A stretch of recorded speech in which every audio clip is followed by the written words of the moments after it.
that we live in a nation right now where the Trump administration is actually pulling back from making sure that we have clean water and clean air.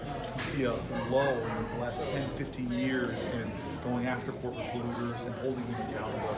And we've got to have a president that understands that we live in a nation with too much environmental injustice, too many families worry about the quality of the water for their kids, the quality of air for their families, and even the quality of the soil.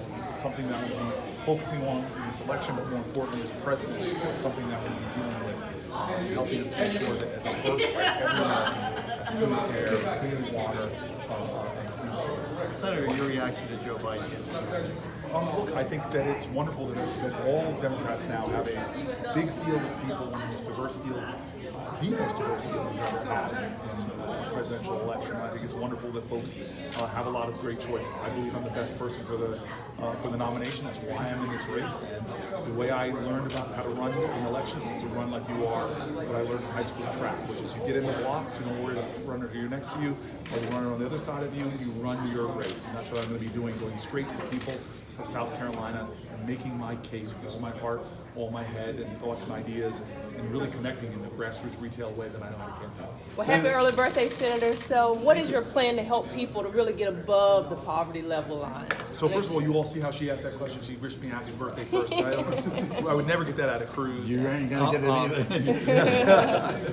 But I do want to say that in terms of raising the incomes of all Americans, that's what I'm focused on, and we're going to do that, number one, with the RISE credit. It's going to massively expand the earned income tax credit so that a couple in America can get up to $8,000 back from their income, which will be raising 150 million Americans plus, cutting our poverty rates by about a third. But I'm not stopping there. We're going to have things to help people with housing to make sure that if you're a working family, you shouldn't be housing insecure. We're going to do things that make sure we lower the cost for families, like lowering the cost of prescription drugs, lowering the cost of college, and the kind of things that have to make you feel like you're working harder but making less. Two-fold question. During Joe Biden's announcement today, Anita Hill was also trending on Twitter earlier this year. Anita Hill said she had not accepted Joe Biden's apology. Do you think that that's something that Joe Biden has to address in his campaign with his treatment of Anita Hill during the Clinton? I think this is something that you should ask Joe Biden. I'm answering from my own history, and I'm really excited about to talk to people in my record from the city council person, the mayor of New Jersey's largest city, and the chief executive of that city, and my record in the United States Senate, which speaks for itself, fighting for criminal justice reform, opportunity zones, fighting for public education. Those are the things that I look forward to talking about, and other candidates, all of us are going to have to talk about our own records. Senator, twofold question, if I may. Yes. Number one, I know you've been talking about your philosophy and your story here in South Carolina, but this is a political process. Yes, sir. Talk a little bit, if you would, about what's the political calculus here, what's the strategy here, and number two, what have you accomplished over these past 2 weeks, do you think, politically speaking? Well, I think that talking about my philosophy of bringing people together, creating that level of community, is not only the right way to run this country and the right way for our country to succeed, it's the best political strategy as well. I don't think you beat Donald Trump by fighting him on his turf, on his terms. I think that you cannot fight fire with fire. I think that you have to bring light, and you have to bring not about what you're against, but you got to really be about what you're for. I think that that's how we're going to win this election. The president wants us on his terms. I think we need to bring the conversation to a higher level and begin to talk about those values we share in common.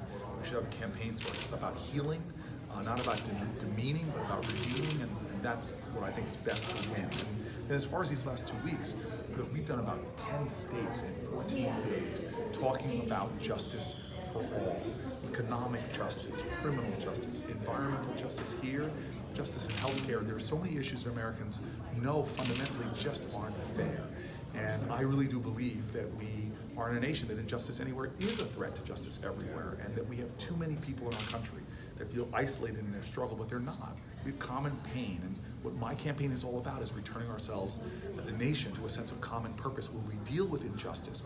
We make this nation who we say we are when we pledge allegiance to the flag, a nation of liberty and justice. That was a philosophical answer to a question about politics and organizing. Yes, well, I think when I get back to Newark, I'm going to go to where you work and protest you, sir. That's the first thing I'm going to do.